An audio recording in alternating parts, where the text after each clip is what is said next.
Eh bien bonsoir à tous les amis, supporters sportifs parisiens, parisiennes, supporters sportifs d'autres clubs, amoureux du football, bienvenue à vous les amis. Écoutez, je suis très content, très heureux de vous retrouver pour cette vidéo. On va parler d'Ousmane Dembélé. Ousmane qui est un grand favori pour le Ballon d'Or, c'est une dinguerie, le football va vite, très vite, et on va y revenir.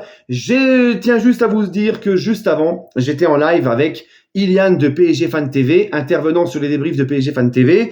J'étais en live sur ma chaîne YouTube. Ceux qui n'étaient pas là pour le live est il y a la rediff sur ma chaîne YouTube. On n'a pas évoqué le Ballon d'Or de Dembélé. Je voulais pas spoiler la vidéo pour ceux qui regardaient le live. Voilà les gars.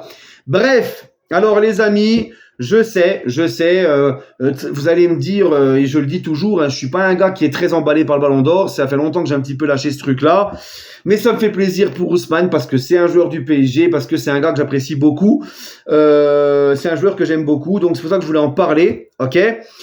Déjà, premièrement, c'est une dinguerie, comment le football, ça va vite. Ça va très vite, le football. Moi, j'ai fait un tweet début février, quand Dembélé il a marqué son doublé ou son triplé contre Brest, ou je ne sais plus, ou c'était son triplé à Stuttgart lors de la dernière journée qui nous envoyait en barrage de Ligue des Champions. J'avais dit, donnez le Ballon d'Or à Ousmane, donnez-lui le Ballon d'Or. Mais moi, c'était ironique. Et maintenant, regarde, le mec, il est dans les gros favoris pour gagner le Ballon d'Or cette année. C'est une dinguerie, le football va très vite.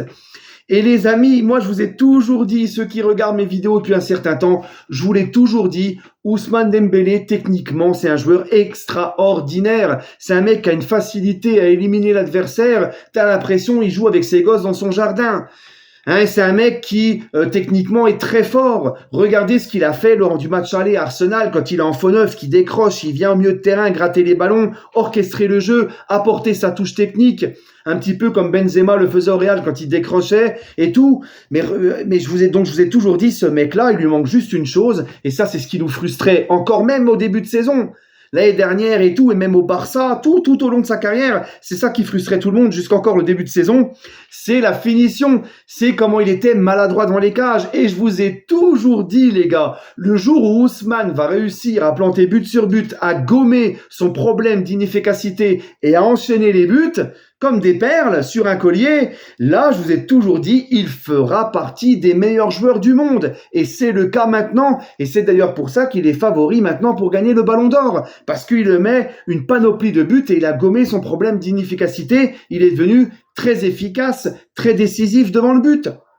Voilà. Et encore une fois, c'est aussi un truc avec au crédit du Enrique qui a dû le faire bosser dans les buts et qui l'a remis comme ça dans ce rôle de faux neuf, plus axial devant les cages. Mais les gars, voilà, Dembélé, je vous l'ai toujours dit, le jour où il aura gommé son problème de finition, il fera partie des meilleurs du monde. Là, pour moi, à l'instant T, il a rien à envier à un Rafinha, à un Vinicius, à un Mbappé, à un Rodrigo, voilà, tu vois, il a rien à leur envier. Il fait partie des plus grands à son poste maintenant, il fait partie des meilleurs au monde, parce qu'il a enfin gommé son problème d'efficacité. Il lui manquait que ça pour être un joueur, pour être un grand joueur, Ousmane, pour être parmi les meilleurs. Voilà. Bref, maintenant les gars, ceci étant dit, c'est vrai, moi j'ai jamais aimé la série, le Ballon d'Or, ça fait longtemps que j'ai décroché. J'en ai déjà parlé en vidéo pour plusieurs raisons. La première, c'est quoi? C'est déjà que j'ai l'impression que très souvent maintenant, surtout dans le football de maintenant, le Ballon d'Or retourne la tête à certains joueurs et ils pensent plus à leurs statistiques, à leur gueule, plus qu'au collectif, au détriment d'un collectif. Il y a aussi ce système de vote qui est complètement n'importe quoi, où les mecs qui votent, des fois, ils connaissent les agents de tel joueur nominé, donc ils vont voter pour lui par copinage ou parce que par sentiment. Il y en a, par exemple, je te donne juste un exemple, il y en a, ils vont aimer Messi de fou, ils vont automatiquement voter pour Messi parce qu'ils l'aiment de fou. Voilà. Et il y a des mecs qui n'aiment pas un des gros favoris au Ballon d'Or, il va voter contre celui qui est favori avec lui pour pouvoir le contrer. Enfin bref, c'est beaucoup dans le sentimental. C'est pour ça que moi, j'aime pas ce système de vote, parce que le sentiment, des fois, t'enlève toute objectivité.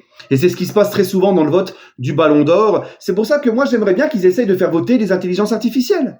L'intelligence artificielle, aucun sentiment, rien, ils s'en tapent un rein. Tu leur dis, il faut voter par rapport aux statistiques, aux trophées remportés, les datas, les machins, et basta. Et les IA, elles vont voter. Tu vois ce que je veux dire? Bref. Non, mais voilà, c'est un système, j'aime pas. Puis je suis sûr qu'il y a aussi beaucoup de corruption, beaucoup de machins. C'est de la grosse connerie pour moi, le système de vote, mais bon. C'est comme ça. Et moi, il y a un truc aussi qui m'énerve avec le Ballon d'Or, c'est que depuis qu'il y a eu les Messi et les Cristiano, j'ai l'impression que le Ballon d'Or, ça doit être dû toujours à un mec du Real ou du Barça. C'est un dû chez eux. Il y a un mec du Real qui va marquer un doublé ou un triplé dans un gros match, alors que le reste du temps, on l'a pas trop vu. Tout de suite, ah bah allez hop, potentiel Ballon d'Or. Tu vois? Et moi, ça me gonfle. Ça, j'aime pas. Et là, ce qui s'est passé le dernier Ballon d'Or avec Rodri et Vinicius, c'est exactement, typiquement l'exemple même de ce que je vous explique actuellement.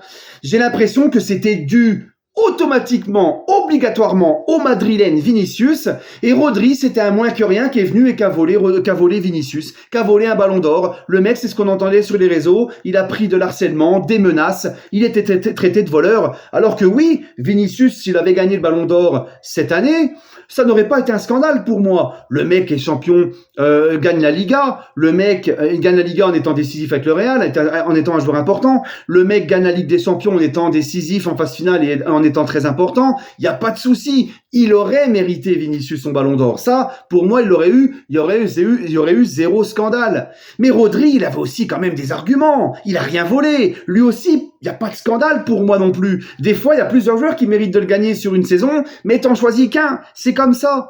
Tu vois, Rodri n'a rien volé à personne. Rodri, il gagne le meilleur championnat du monde, il gagne la PL, en étant un joueur très important dans le système de Guardiola, même le plus important. On le voit cette année sans lui parce qu'il a été blessé. On voit ce que ça a donné sans lui. Tout est déréglé sans lui à Manchester City.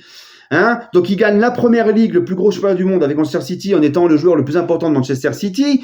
Il gagne la Coupe du Monde des clubs. Il gagne aussi l'Euro en étant meilleur joueur de l'Euro et le joueur le plus important de l'Espagne. Oh, le mec, il a des arguments. Et aussi, sur le point de vue fair play, il est bien plus sympa et fair play qu'un Vinicius qui est agaçant, qui s'énerve, qui provoque, qui machin. Donc voilà, chacun a ses arguments. Et chacun, pour moi, il n'y a eu aucun scandale à ce que l'un ou l'autre gagne le Ballon d'Or. C'est tombé sur Rodri, bah voilà. Mais tu vois, c'est ça qui m'énerve. C'est les menaces qu'a reçues Rodri, les insultes, c'est un voleur, c'est un moins que rien. Non. Parce que quoi? Parce que l'autre, c'est le gars du Real. Et moi, ça me gonfle. Ça fait partie des trucs qui me gonflent dans le Ballon d'Or. Bref. Ceci étant dit, maintenant, si Ousmane Dembélé, alors c'est pareil. Moi, si Ousmane, il ne le gagne pas, le Ballon d'Or, ça va pas du tout m'empêcher de dormir. Je préfère largement que le PSG gagne la Ligue des Champions que Ousmane soit Ballon d'Or. Voilà, d'accord? Même, oui, Ousmane le mérite. Ousmane le mérite amplement. Ousmane mérite d'être Ballon d'Or, oui. Oui, c'est sûr. On peut pas dire le contraire. Au niveau des statistiques, il est là. Le mec, il a mis pratiquement 40 buts dans la saison. Il est décisif en phase finale de Ligue des Champions. Il a mis pas mal de buts, pas mal de passes D. C'est le joueur le plus décisif. Ouais, le mec est décisif toutes les 66 minutes. Le deuxième, c'est Rafinha, toutes les 75 minutes. Le troisième, c'est Yamal, toutes les 107 minutes. Et le quatrième, c'est Lautaro Martinez. Je parle parmi les favoris, il a des ballons d'or. Lautaro Martinez, toutes les 125 minutes. Sur les sur les joueurs que j'ai cités, c'est des demi-finalistes de la Ligue des Champions, voire même des finalistes pour Ousmane et Lautaro Martinez. Donc Ousmane, c'est quand même le mec qui est décisif toutes les 66 minutes. C'est le premier à être le décisif sur le moins de temps, quoi. Tu vois, c'est celui qui est le plus décisif toutes les moins de minutes. Voilà, d'accord. Et en plus de ça, Ousmane Dembélé, les gars. Au-delà qu'il a été meilleur buteur de Ligue 1, très certainement, il va finir meilleur buteur de Ligue 1, et aussi meilleur joueur de Ligue 1, mais ce qui compte, c'est bien évidemment la Ligue des Champions, surtout avec le PSG.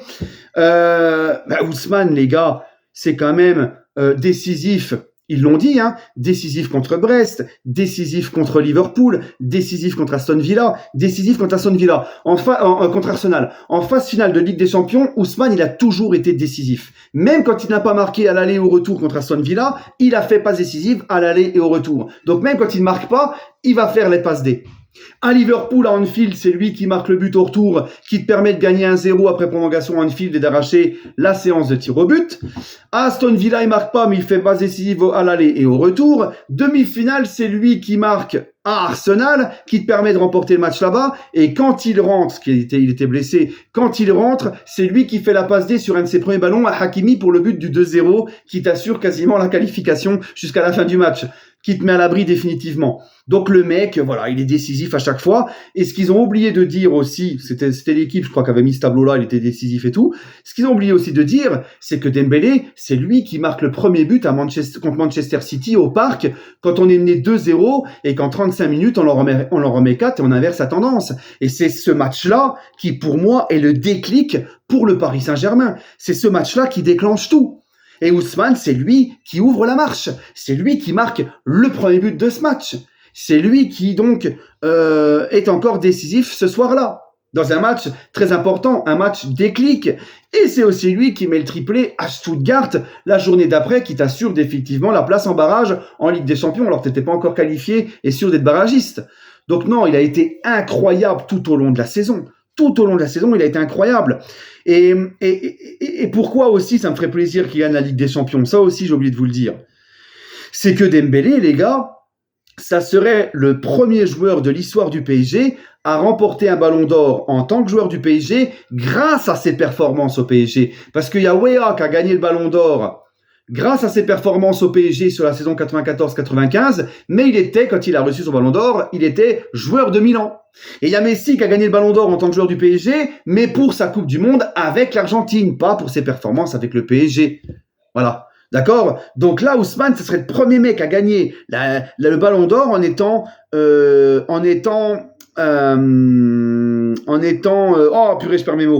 joueur du PSG et grâce à ses performances au PSG. Voilà. Hein? Et encore pire, si on gagne la Ligue des Champions et qu'il est décisif en finale Ligue des Champions, c'est terminé. C'est Ousmane. C'est Ousmane. Et même si on perd la finale de Ligue des Champions et qu'il n'est pas décisif, il y a quand même des sacrés arguments pour être ballon d'or. Donc là, franchement, ça me fait plaisir parce que c'est un mec, franchement, les gars, je vous l'ai toujours dit, le jour où il gommera ses problèmes d'efficacité, il va être monstrueux. Voilà. Donc je suis très content. Il a beaucoup d'arguments, Ousmane. Voilà, bref, on verra bien. Pour moi, encore une fois, le plus important, c'est qu'on gagne la Ligue des Champions. Le reste, c'est que du bonus, on verra. Mais bref, voilà les gars. Écoutez, il y a aussi ce qu'il va faire à la Coupe du Monde des clubs. Ça aussi, ça va compter, ça va quand même être important. Voilà. Hein? Mais par exemple, tu vois, Rafinha Yamal avec le Barça, ils vont pas la jouer. Donc ça, déjà, tu vois. Bref, on verra.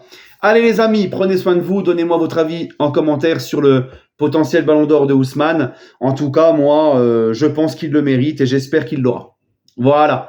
Hein? Parce que, tu vois, je te parlais des mecs qui pensent qu'à leur gueule pour le ballon d'or. Dembélé, ça sera aussi un ballon d'or qui aura bonifié le collectif. Voilà. Allez, prenez soin de vous les amis et toujours et encore, allez Paris.